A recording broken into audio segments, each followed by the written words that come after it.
পাৰ্থিত্ব পোৱাকি প্ৰতিটো সমষ্টিত পাৰ্থিত্ব পোৱাকি প্ৰতিটো সমষ্টিতে আছে গতিকে সেইবিলাক আলাপ আলোচনাৰ মাজেৰে সেইবিলাক ঠিক কৰিব লাগিব মূল কথা হ'ল যে উইনিং পচিবিলিটি যাৰ আছে মূল কথা হ'ল যে কোন সমষ্টিৰ উইনিং পচিবিলিটি আছে সেইটোৱে হ'ব মূল কথা আৰু কোন গৰাকী প্ৰাৰ্থী উইনিং পচিবিলিটি কিমান আছে মানে সিলেকশ্যনৰ ক্ৰাইটেৰিয়াটো নিশ্চিতভাৱে প্ৰতি ৰাজনৈতিক দলৰ তেনেকৈ হয় আৰু বিশেষভাৱে অসম গণ পৰিষদে সেই দিশটোৰ ওপৰত সদায় গুৰুত্ব দিয়া হৈছে আৰু তেনে দৃষ্টিভংগীৰে ভৱিষ্যতৰ দিনত আগবাঢ়িব। আপুনি ভাষণ সন্দৰ্ভত ভাষণত এটা কথা কৈছে যে ঘৰুৱা কথাটো কেতিয়াবা কাজিয়া হয় গতিকে মৃত্যুবলতো কেতিয়াবা এই বস্তুবোৰ থাকে কিন্তু লোকসভা নিৰ্বাচনত ইয়াৰ প্ৰভাৱ পৰিছিল বিধানসভাত পৰিব পাৰে নেকি? লোকসভা নিৰ্বাচনত পৰিছিল বুলি ক'ব নোৱাৰি আমাৰ লোকসভা নিৰ্বাচনত মই আমাৰ দলৰ ভিতৰত কিবা কাজিয়া হৈছে বা এই ধৰণৰ কাৰণে কিবা নিগেটিভ ৰিজাল্ট হৈছে এইটো মই ভবা নাই তাৰ বিভিন্ন কাৰণ আছে বিভিন্ন কাৰকে কাম কৰিছে কিন্তু ইয়াৰ প্ৰভাৱ দলৰ ভিতৰৰ কাজিয়া বুলি মই নাভাবোঁ গতিকে দলৰ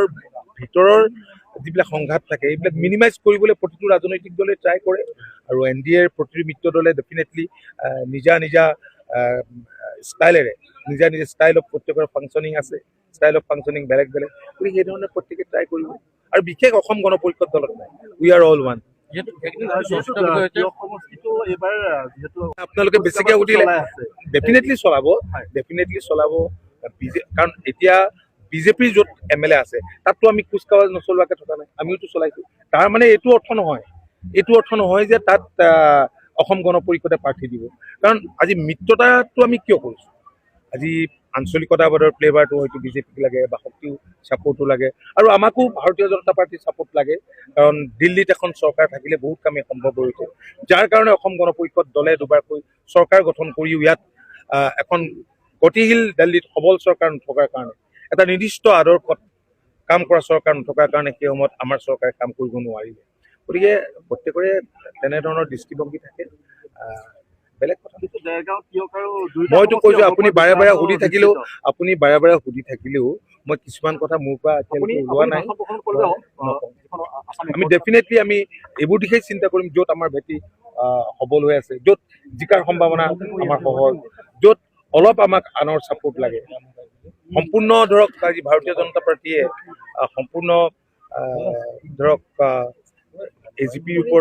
AGP বেষ্ট থকা সমষ্টি এটাত খেলিব খুজিলে নহ'ব আৰু আমিও একদম সম্পূৰ্ণ বিজেপিৰ য'ত সাংগঠনিকভাৱে মজবুত হৈ আছে সেইটোত গ'লেও নহ'ব গতিকে গোটেই দিশখিনি চায়ে বুজা পৰা হ'ব আলাপ আলোচনা হ'ব তাৰপিছত সিদ্ধান্ত হ'ব মানে আলোচনাৰ মেজত ঠিক হ'ব গোটেই কথা বতৰাবোৰ ইয়াত কোনো অসুবিধা হ'ব বুলি মই ভবা নাই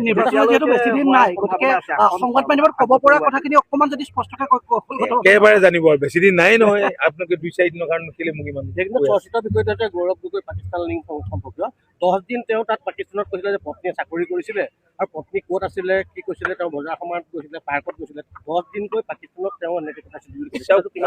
মাননীয় মুখ্যমন্ত্ৰীয়ে হওক সিদিনা সংবাদ মেলখনৰ জৰিয়তে যিখিনি অভিযোগ আনিছে কিন্তু SIT-য়ে এনকুৱাৰী কৰিছিলে এই কথাখিনি জানি আৰু কেইটামান প্ৰশ্নৰ উত্তৰ বিচাৰিছিলে আৰু আমি জানো যে গৌৰৱ গগৈ এগৰাকী ভাল অৰেটৰ তেওঁ পাৰ্লামেণ্টত ইমান ধুনীয়াকৈ কথা কয় গতিকে কালি যিখিনি উত্তৰ দিয়াৰ পিছত মানুহৰ সন্দেহটো বেছিহে ঘনীভূত হৈছে মানে সঁচা কথাখিনি ক'বলৈতো সলসলীয়াকে সংকটৰ মজিয়াত কথা কোৱা গৌৰৱ গগৈ ডাঙৰীয়াৰ কাৰণে কোনো অসুবিধা নাছিল কিবা সন্দেহ উপজা ধৰণৰ কথা বতৰাবিলাকে যোৱাকালি তেখেতে কোৱা বুলি বহুতে কয় আৰু আমিও এইটো বজাৰ কৰিছিলে পাৰ্কত গৈছিলে পাকিস্তানৰ নিচিনা এখন দেশত চাওক এইবিলাক অত্যন্ত ডাঙৰ কথা এইটোৱেই যে গৌৰৱ গগৈ ডাঙৰীয়াৰ পিতৃ ৰাজ্যখনৰ 3বাৰকৈ মুখ্যমন্ত্ৰী আছিল অসমৰ ৰাইজে তেখেতক মুখ্যমন্ত্ৰী হিচাপে পাইছিল গতিকে সেই ব্যক্তিজনৰ পুত্ৰৰ বিৰুদ্ধে সঁচা মিছাটো দূৰৰ কথা এনেকুৱা অভিযোগ অহাটোৱে আচলতে অত্যন্ত দুৰ্ভাগ্যজনক আৰু এজন অসমীয়াৰ বিৰুদ্ধে আজি মানে বৈৰী ৰাষ্ট্ৰ পাকিস্তানৰ সম্পৰ্কত যিবিলাক অভিযোগ আহিছে আমি অলপ লজ্জিত হৈছো ঠিক আছে থেংক ইউ তেওঁ কৈছে যে তথ্যচিপালৰ পৰা বিজেপি মানে ইনফৰ্মেল এতিয়ালৈকে এনাউন্স কৰা নাই কিমানমান আসন চাওক সেই কথাখিনি আসন সম্পৰ্কত মই কোৱা নাই অন্ততঃ মই উঠিম বুলি ভবা আসনৰ কথাও মই ব্যক্তিগতভাৱে এতিয়ালৈকে কোৱা নাই গতিকে আসনৰ সম্পৰ্কত মই নকওঁ কিন্তু সন্মানজনকভাৱে মিত্ৰতা হ'ব লাগিব সেই কথাটোৰ ওপৰত আমি গুৰুত্ব দি আছো গতিকে নিশ্চিতভাৱে অতীতবিলাকক এৰাইতো আমি কোনো বৰ্তমানত চলিব নোৱাৰো। গতিকে